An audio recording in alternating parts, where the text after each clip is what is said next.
लाकूड तोड्या झाडाच्या फांद्या तोडायला झाडावर चढतो। झाडाच्या फांद्या तोडत असताना लाकूड तोड्याची कुऱ्हाड अचानक झाडाजवळ असलेल्या वारुळावर पडते। लाकूड तोड्या झाडावरून खाली उतरतो आणि कुऱ्हाड बघतो तर काय, वारुळातून रक्त येताना त्याला दिसतं।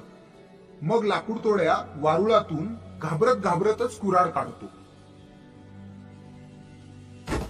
अरे देवा, हे काय झालं? वारुळातून रक्त कसं आलं? लाकूड तोड्या वारुळाजवळ जातो आणि वारुळाची माती दूर करतो आणि बघतो तर काय, वारुळातून एक दिव्य तेजस्वी साधू बाहेर आला। अचानक तेजस्वी प्रकाश वाढतो आणि लाकूड तोड्याच्या डोळ्यासमोर अंधार पसरतो। उद्धवा, डोळे उघड।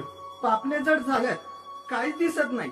अगदी सगळीकडे काळोख पसरलाय। तोच तर दूर करायला आलोय आम्ही। नंतर स्वामी उजवा हात वर करतात आणि तेजस्वी प्रकाश कमी होऊ लागतो।